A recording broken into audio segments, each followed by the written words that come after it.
कोकणातील प्रत्येक घडामोडींचे लाईव्ह अपडेट पाहण्यासाठी आताच कोकण कटा न्यूजच्या सर्व सोशल मीडियाच्या प्लॅटफॉर्मला लाईक, फॉलो आणि सबस्क्राईब करा. दापोली शिवसेना शहर प्रमुख प्रसाद रेळेकर यांच्या कथित ऑडिओ क्लिप प्रकरणाला आता नवा ट्विस्ट मिळालाय. या प्रकरणाच्या पार्श्वभूमीवर दापोली शिवसेनेतील अंतर्गत गटबाजी आणि वाद चव्हाट्यावर आलेत. कथित ऑडिओ क्लिप प्रकरणावर प्रतिक्रिया देताना दापोलीतील ई शिवाई बस कर्मचाऱ्यांनी शिवसेना नेते किशोर देसाई यांच्यावर आरोप केलेत. किशोर देसाई हे ई शिवाई बसच्या कारभारामध्ये राजकीय हस्तक्षेप करत असल्याचा आरोप कर्मचाऱ्यांनी केलाय. सोबतच मोरिया कंपनी किशोर देसाई चालवतात असाही दावा काही ई शिवाई बस कर्मचाऱ्यांनी केल्याचं समोर आलं. प्रसाद रेळेकर यांच्या कथित ऑडिओ क्लिपची एक बाजू समोर आल्यानंतर आता ई शिवाई बस कर्मचाऱ्यांकडून दुसरी बाजू मांडण्यात आली. दरम्यान कोकण कटा न्यूजनं शिवसेना नेते किशोर देसाई यांच्याजवळ संपर्क साधून त्यांच्यावर करण्यात आलेल्या आरोपांसंदर्भात त्यांची भूमिका जाणून घेतली. यावेळी किशोर देसाई यांनी आपल्यावर करण्यात आलेले आरोप पूर्णपणे खोटे असल्याचं स्पष्ट केलेत. त्यांची प्रतिक्रिया आपण ऐकूयात. त्यावर आरोप करण्यात आलेले आहेत, त्याच आरोपाचं स्पष्टीकरण तुम्ही कसं द्याल? नाही, मला अजून त्या आरोपातून काही कळलेलं नाही. कारण असं आहे की आपण ही बसेस सुरू झाल्या ना, त्या बसेस सुरू झाल्या तर आपण सगळा इंटरेस्ट घेतला. माननीय नामदार योगेशदादा कदम यांनी ह्या बसेस आणण्यासाठी खूप मेहनत घेतली, बरोबर. त्याच्यानंतर आपण त्यांच्या बरोबर बसलो, त्यांच्या कंपनी आल्या, त्यांच्यावर चर्चा केली, मंत्री महोदयांबरोबर त्यांची बैठक केली आणि एक अट घातली त्यांना की ड्रायव्हर काय काय जो स्टाफ भरायचा आहे आपला लोकल स्टाफ भरला गेला पाहिजे दापोलीतला. आणि त्याप्रमाणे खरोखरच त्यांनी आमचा शब्द मानला आणि जवळजवळ 80 लोक आज त्याच्या आपल्या दापोलीतली मुलं काम करतायत. आणि मग माझं कसं असायचं, मधल्या काय जाऊन तिथं काय चाललंय, कसं चाललंय, व्यवस्थित चाललंय ना, जेणेकरून कुणाला अडचण आली, त्या कंपनीचे मॅनेजर असो, डायरेक्टर असो, ते काय प्रॉब्लेम आला की मला फोन करतात. असा प्रॉब्लेम झाला का मी तिथे जाऊन सॉल्व्ह करतो. कुठे डिपार्टमेंटचा प्रॉब्लेम असतो, कुठे एमएससीबीचा प्रॉब्लेम असतो. बाकी त्या बसेसच्या इकडं माझं जाणं पण मी माझ्याकडे वेळ पण नाही, मी जाणं न सोडत. ते मला नेहमी फोन करत असतात, या साहेब जरा, या साहेब. पण मला शक्य नसतं, काय माझा एवढा दिवसभर कार्यक्रम असतात की मी घरी रात्री उशिरा येतो आणि म्हणून मी तिथे त्या ठिकाणी जाणं माझं फार कमी आहे. आणि आता काल मी जेव्हा माझी एक कॅसेट बघितली त्याच्यात मी म्हटलं की किशोर देसाई ड्रायव्हर नोकऱ्या काय दुट्या किशोर देसाई ठरवतात काहीतरी आणि काहीतरी वाक्य मला आठवत नाही. करून राजकीय हस्तक्षेप करतात, राजकीय हस्तक्षेप करतात. आता मला सांगा, मी बोला सर. त्यांनी म्हटलंय तुम्ही कॉल करून घरी भेटायला बोलवलात.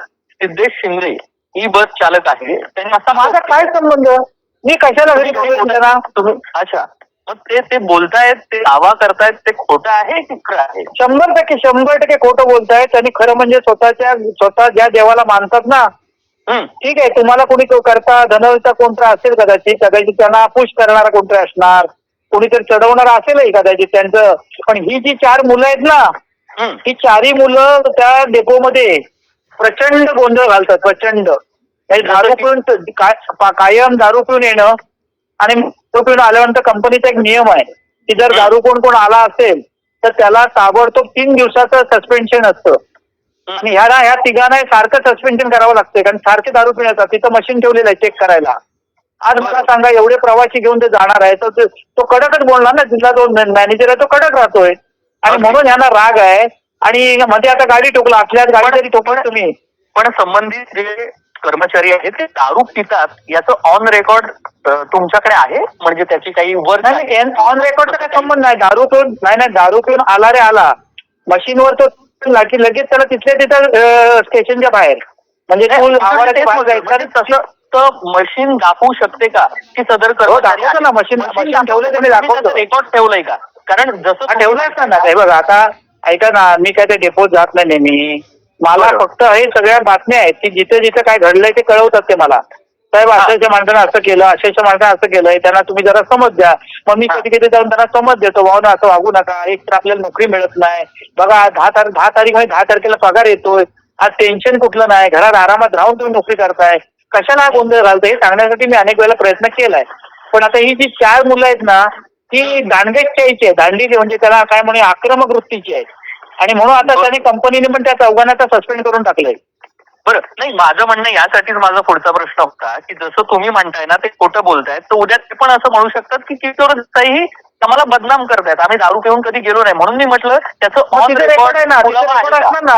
नाही मी काय म्हणतो त्याची मी माहिती घेतो, पण त्यांना रेकॉर्ड ठेवावं लागत असणार 100%. अगदी. सस्पेंड करताना कारण असेल ना, हो 3 दिवसासाठी सस्पेंड करताना कारण काय, तर दारू प्यायला, बरोबर ना. बरं. किंवा गाडी आतल्यात गाडी टोकली, बाहेर गाडी टोकली, बरोबर ना.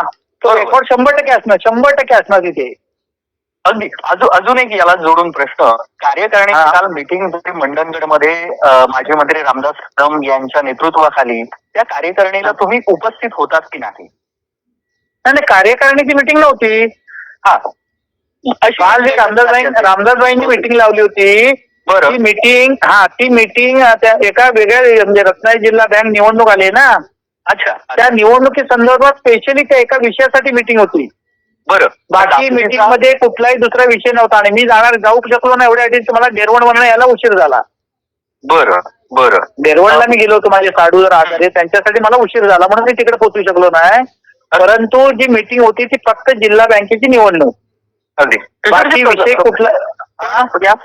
या सगळ्यामध्ये तुमचं योगेश कदम यांच्याजवळ बोलणं झालं का? आणि हे जे आता सध्याच्या दापोलीच्या राजकारणामध्ये ज्या चर्चा चालल्या आहेत की शिवसेनेच्या मध्येच अंतर्गत 2 गट आहेत, एकीकडे नाही असं काही नाही. गट आणि तुम्हाला मात्र एक सांगतो, मी तुम्हाला एक सांगतो, माननीय नामदार योगेश दादा सारखा एक कर्तृत्ववान माणूस आम्हाला भेटलेला आहे. अतिशय सज्जन, शांत, संयमी, आणि त्याच्या नेतृत्वाखाली आमच्या दापोलीतली जी शिवसेना आहे ती एक संघ आहे. कोणी एकामेकाची वाद घालत नाही, भांडण करत नाही, काही नाही.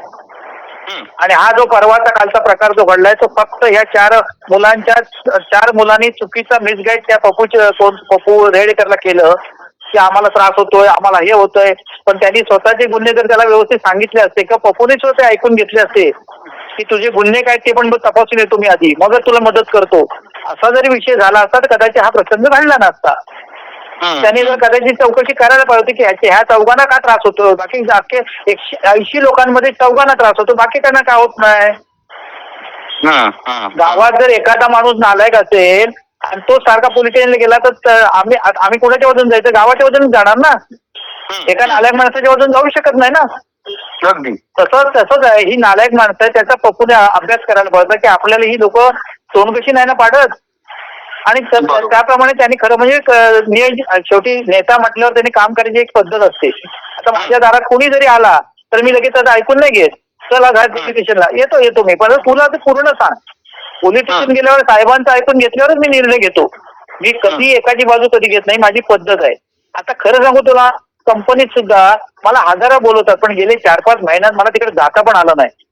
आता पण नाही आलं. मला ते सारखे सांगतात साहेब जरा एकदा या, कारण मी एक स्कीम घेत होतो की जे उत्कृष्ट ड्रायव्हर आहेत, म्हणजे ज्यांनी चांगलं काम केलं 1 वर्षभरात, ज्यांनी कंडक्टर म्हणजे एसटी महामंडळाचे कंडक्टर आहेत, त्यांनी उत्कृष्ट काम केलं, गाडी स्वच्छ ठेवली, गाडीतल्या प्रवाशांना चांगल्या सोयी दिल्या, अशांचा एक सन्मान करायचा 15 ऑगस्टला आणि त्यांना एक सन्मान चिन्ह द्यायचं, असं मी जाहीर केलं होतं ना.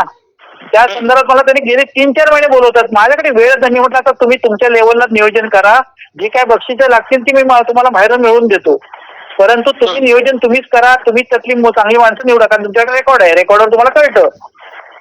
म्हणजे कसं जायला खरं सांगतो तुम्हाला जरा असं वेळ नाही की माझ्या मागे एवढं काम आहे.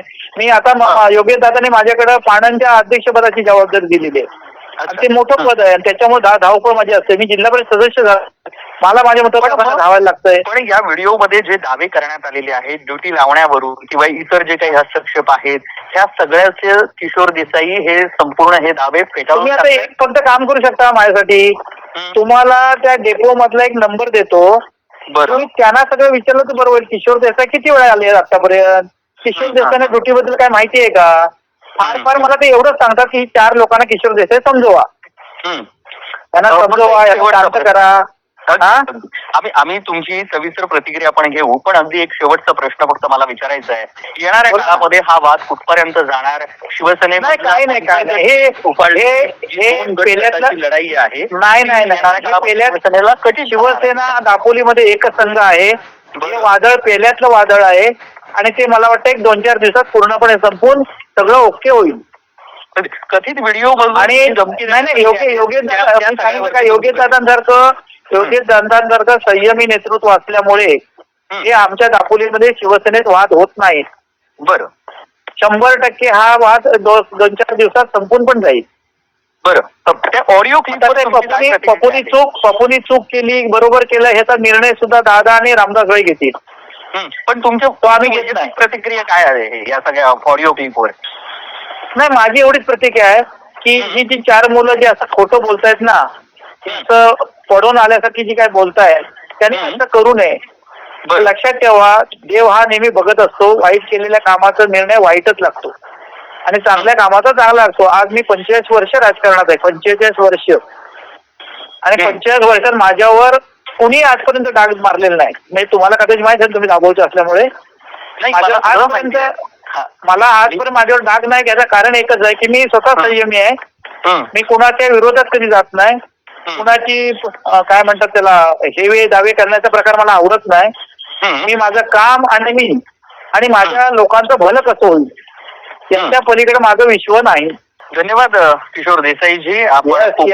काय तब्येत पाणी ही ऑफिशियल प्रतिक्रिया भेटू जरा भेटायचं एकदा. नक्की भेटू. फक्त ही तुमची ऑफिशियल प्रतिक्रिया घेतोय फक्त मी. ओके. धन्यवाद. आपण कोकण कट्टा न्यूज जवळ संवाद साधलात आणि ही सविस्तर प्रतिक्रिया दिली त्याबद्दल धन्यवाद. तुम्हाला सुद्धा धन्यवाद. तुम्ही सुद्धा मला आपुलकीने हा प्रश्न विचारलात आणि माझं मत जाणून घेतल्याबद्दल आपलं पण आभार. यस, धन्यवाद किशोरजी. त्यामुळे आता ह्या संपूर्ण प्रकरणाला आणखी वेगळं वळण मिळालेलं असून दापोलीतील शिवसेनेच्या अंतर्गत राजकारणात या वादाचे पडसाद उमटण्याची शक्यता आहे. या प्रकरणातील कथित ऑडिओ क्लिप, ई शिवाई बस कर्मचाऱ्यांचे आरोप आणि किशोर देसाई यांनी केलेले प्रत्यारोप यामुळे दापोलीतील राजकीय वातावरण पुन्हा एकदा तापल्याची चिन्ह पाहायला मिळत आहेत. कोकण कट्टा न्यूज, दापोली, रत्नागिरी.